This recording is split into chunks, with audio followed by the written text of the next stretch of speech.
काँग्रेस असं म्हणतंय की ऑपरेशन सिंदूर म्हणजे एक प्रकारचा तमाशा आहे. तुम्ही या मताशी सहमत आहात का? नाही, तमाशा कुणी केलेला आहे? सोशल मीडियावर जो तमाशा केला तो एक एक एक लक्षात घ्या की या देशातल्या सैन्यांच्या बद्दल आमच्या मनात अपार आदर आहे, सन्मान आहे. परंतु या देशातल्या सैन्यांच्या आडून ज्या पद्धतीचं गलिच्छ राजकारण करण्याचा प्रयत्न भाजपाने केला, खरं तर भाजपा हा निव्वळ मार्केटिंगवर उभा राहिलेला पक्ष आहे. भाजपा असा काही डेडिकेशन, त्याग असं काही याच्यातनं उभा राहिला असं नाही. भाजपा हा मार्केटिंगने उभा राहिलेला पक्ष आहे आणि मार्केटिंग करताना भाजप जेव्हा सांगतं की आम्ही हे केलं, आम्ही ते केलं, आजही ऑन फ्लोअर जेव्हा मोदीजी म्हणतात आणि त्यावर आता विश्वास पाठकजी सांगत होते की कुठल्याही वेगळ्या देशाने आम्हाला थांबवलं नाही, अडवलं नाही, मध्यस्थी केली नाही. पण मला वारंवार असं वाटतं की लोक काय बोलतात यापेक्षा लोक काय राखून ठेवतात ते शोधणं जास्त गरजेचं असतं. कुठल्याही देशाने आम्हाला अडवलं नाही, आमच्यामध्ये मध्यस्थी केली नाही, पण हे सांगितलंच नाही मोदीजींनी. एक गोष्ट राखून ठेवली की कुठल्याही देशाने तुम्हाला समर्थनही दिलेलं नाही. तुम्हाला समर्थन का दिलं नाही एकाही देशाने? जे मोदीजी म्हणजे गावभर चक्रा ज्याला म्हणतात, अख्खा जगभर फिरत असतात, प्रचंड भ्रमंती करत असतात, त्यातल्या कुठल्या देशाने मोदींना पाठबळ दिलं, समर्थन दिलं? ऑन फ्लोअर त्यांनी त्या देशाची नावं सांगावीत. एक दुसरं असं की आम्ही तमाशा कशाला म्हणतोय, जसं आता अतुल भैयांनी सांगितलं की अरे पंतप्रधानांचे चक्क तुम्ही लष्करी गणवेशातले फोटो जाहिरातीत लावायचे. लढणारे सैनिक, रक्त सांडणारे सैनिक, ज्यांच्या घरातली कुटुंब उद्ध्वस्त झाली ती सैनिकांची कुटुंब, आणि मोदींनी त्याच्यामध्ये गणवेशामध्ये त्याचे फोटो करायचे आणि त्याचे बॅनर लावायचे. हा तमाशा नव्हता काय? विशेष गोष्ट, तुम्ही कोणत्या सैन्यांच्या मान सन्मानाची भाषा करताय?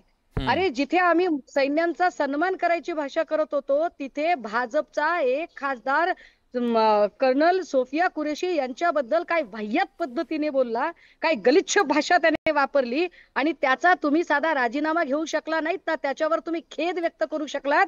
त्यामुळे तुमची काय बुद्धिमत्ता आहे आणि तुमची मानसिकता किती गलिच्छ आणि विकृत आहे ते लक्षात येतं.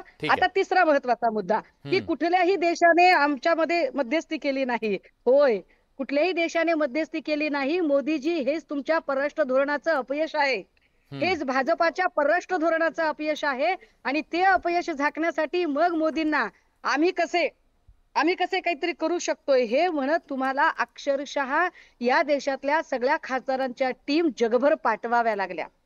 जगभर तुम्हाला सांगावं लागलं की बघा आम्ही काय करतोय ते. जर तुम्ही खरंच व्यवस्थितपणे कन्व्हिन्स करू शकला असतात आणि व्यवस्थितपणे जर तुम्ही परराष्ट्र धोरणाचा जे सगळे नियम आहेत किंवा जो सुसंवाद आहे तो करू शकला असता, तर तुम्हाला अशा पद्धतीने युद्धकालीन परिस्थिती उलटल्यानंतर आपल्या खासदारांच्या टीम जगभर पाठवायची गरज पडली नसती. ते तुम्हाला अधिक पाठिंबा देऊ शकले असते. आणि last but not the list, या सगळ्यांमध्ये अजूनही मोदी ऑन फ्लोअर हे सांगत नाहीत. ही बिशाद नाहीये मोदींची. आम्ही तर वारंवार म्हणत होतो की तुमच्यात हिंमत असेल ना तर एक पत्रकार परिषद घ्या. बिहारच्या प्रचार सभेचा काय वापर करता? आम्ही युद्धात काय करणार होते सांगण्यासाठी. बिहारच्या प्रचार सभेचा वापर करण्यापेक्षा थेट पत्रकारांना सामोरे जा आणि सांगा की तुम्ही नेमके काय करत आहात. आणि हो, ऑन फ्लोअर मोदींनी आजही सांगायचं टाळलं की काय ट्रम्प खोटं बोलत आहेत का. डोनाल्ड ट्रम्प जर खोटं बोलत आहेत असं जर ठीक आहे, ताई मी विचारतो, तो मुद्दा आला, तो मुद्दा अतुलजींनी पण उपस्थित केला. मी विश्वासजींना विचारतो. विश्वासजी, विरोधकांना असं वाटतं या सगळ्या प्रकरणामध्ये परराष्ट्र धोरणातलं अपयश आहे, अंतर्गत अपयश आहे, नेतृत्वाचं अपयश आहे आणि एक प्रकारची चमकोगिरी केल्याचा आरोप सुद्धा ते करतायत. बघा, ज्या प्रकारे या सरकारला मोदीजींच्या नेतृत्वामध्ये आणि आपल्या सैन्याच्या मदतीने प्रचंड यश मिळालं, त्याच्यामुळेच हे विरोधक निराश झाले. आता यांना काही मुद्दे मिळत नाहीये. मला असं सांगा की ज्या प्रकारे या सरकारने एक लिमिटेड वॉर डिझाईन केलं होतं ते आपण अचीव केलं की नाही? पहलगामचे जे हल्लेखोर होते त्यांना शोधून आपण काल मारलं की नाही?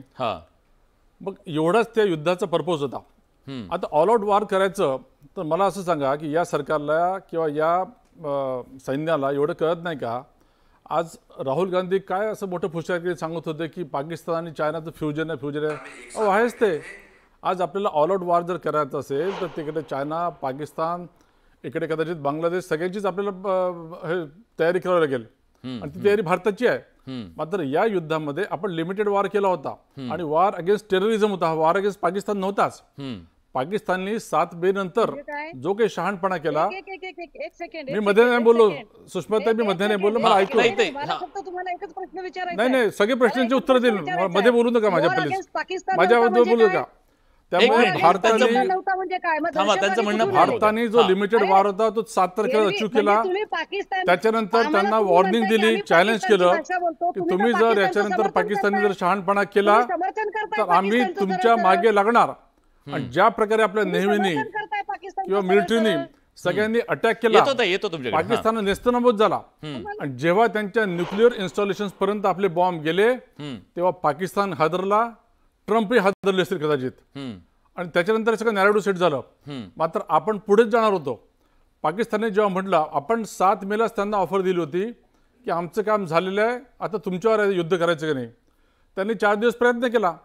4 दिवसामध्ये इतका सपाटून मार त्यांनी खाल्ला की 10 तारखेला ते घुटण्यावर आले, पाय टाकले त्यांनी आणि युद्धबंदीची घोषणा केली. आपण ती मान्य केली. As far as Sindoor operation is concern, that is still continuing. अतिरेक्यांच्या विरुद्ध हे युद्ध चालणारच आहे. आता अनेक मुद्दे, अनेक प्रश्न निर्माण केले. हा बेशरमपणा आहे का, ज्या प्रकारे त्या प्रणितीताईंनी म्हटलं. आता मला त्यांच्या वडिलांची आठवण येते, ज्यांनी हिंदू दहशतवाद असा प्रकार मांडला होता. किंवा यांचेच तेव्हाचे गृहमंत्री चिदंबरम म्हणाले की मुळामध्ये ते पाकिस्तानी कुठे होते, ते तर तुमचे जम्मू काश्मीरचेच होते. हे राहुल गांधी, म्हणजे एकमेकांमध्ये एक तर कम्युनिकेशन नाही. आणि हेच राहुल गांधी म्हणतात की पाकिस्तानने अटॅक केला. त्यामुळे इतका गोंधळलेला विरोधी पक्ष आणि इतका निराश विरोधी पक्ष, कारण आपल्या देशाला हे ज्या प्रकारे यश मिळालं त्याच्या मागचं हे त्यांचं अपयश आहे. दुसरा एक महत्त्वाचा मुद्दा, 2014 नंतर खरोखरच मी हे नाकारत नाही की आपण आपल्या डिफेन्स सिस्टममध्ये स्ट्रॉंग होतोच, मात्र बऱ्याच प्रमाणात माघारलेलो होतो. आज CDSची संकल्पना आल्यामुळे एकत्रितप्रमाणे आपण जे 4 दिवस डेमॉन्स्ट्रेशन केलं ते वाखाणण्यासारखं होतं. त्याच्यानंतर आपण राफेल सारखे जे यांनी थांबवून ठेवले होते तेच विमानं आज आपल्या कामात आले. ते जर नसते तर फक्त विचार करा की आपली परिस्थिती काय निर्माण झाली असती. आमच्या नागपूरचं नागास्त्र, त्या नागास्त्राने किती कमाल केली. त्यामुळे मला वाटतं जे चांगलं आहे ते चांगलंच आहे. सैन्याचं बदोबल वाढवण्यासाठी जे जे करणं आवश्यक आहे, जसं 1 रँक 1 पेन्शन हे मोदीजींनी आणली. आज सुदूर बाँड्रीपर्यंत रस्ते जे तयार झालेत, टनेल्स तयार झाले, हे मोदींच्याच काळामध्ये झालेले आहे. त्यामुळे युद्धाची तयारी, युद्ध कुशलता वाढवणं हे मागच्या 10 वर्षामध्ये वाढलेलं आहे, हे मानायलाच हवं. बरं, पण ताई मला एक सांगा, आज मोदींनी सुद्धा त्यांच्या भाषणामध्ये अनेक वेळा ते सांगितलं, येतो तुमच्याकडे अतुलजी, दोघांकडूनही मला त्याचं उत्तर हवं आहे. एक प्रकारे त्यांनी सातत्यानं एक गोष्ट सुचवण्याचा संकेत तसे दिले की जी भाषा पाकिस्तान बोलतंय तीच भाषा विरोधक बोलतात, जे पाकिस्तान प्रश्न उपस्थित करतात तेच विरोधक करतात. नक्कीच, जे विरोधक बोलतात ते पाकिस्तान उचलतात. पाठकजी इथे बोलत होते आणि पाठकजी बोलताना असं म्हणाले की आमचा लढा हा आतंकवादाच्या विरोधातला होता, पाकिस्तानच्या विरोधातला नव्हता.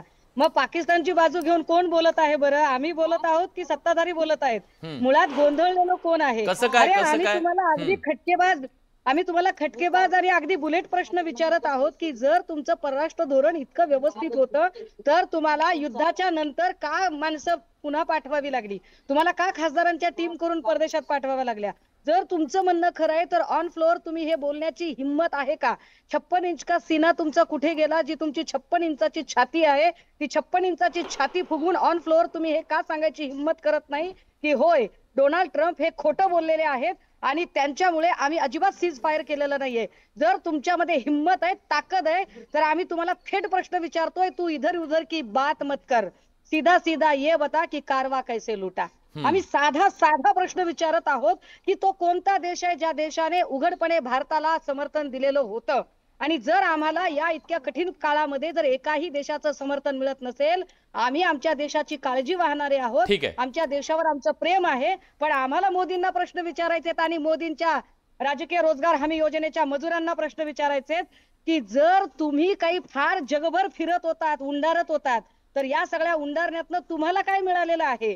मी विचारतो या देशाला किती समर्थन मिळालेलं? मी विचारतो अतुलजी, प्रश्न तोच आहे की पाकिस्तानची भाषा आणि विरोधकांची भाषा यात साम्य आहे असं ठसवण्याचा प्रयत्न आज झाला.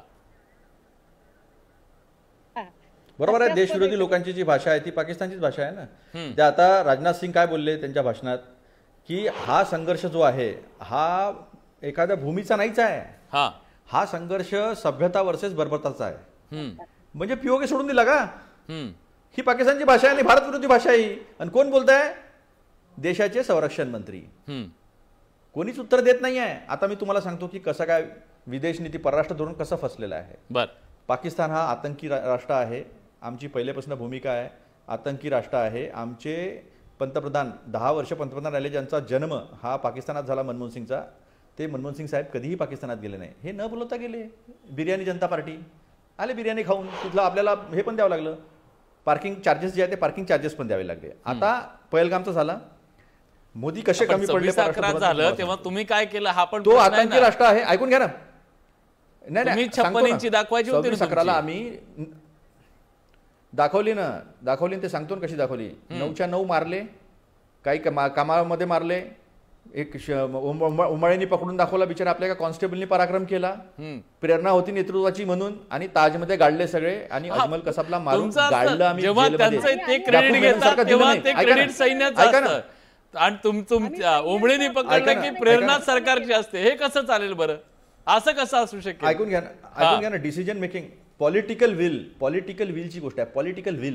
पॉलिटिकल विल पाठीशी असलं ना की कारवाई करता येते. मधातच तुम्ही इकडे अटॅक करू नका, मिलिटरी इन्स्टॉलेशन्सवर अटॅक करू नका. आपला पाकिस्तानसोबत वॉर नाही आहे, टेररिझमचा वॉर आहे. हे पॉलिटिकल विलचं अंतर मी तुम्हाला सांगतो. आता महत्वाची गोष्ट ऐकून घ्या. विलास थोडं शांतीने, फक्त 10 सेकंद द्या. पाकिस्तान ह्या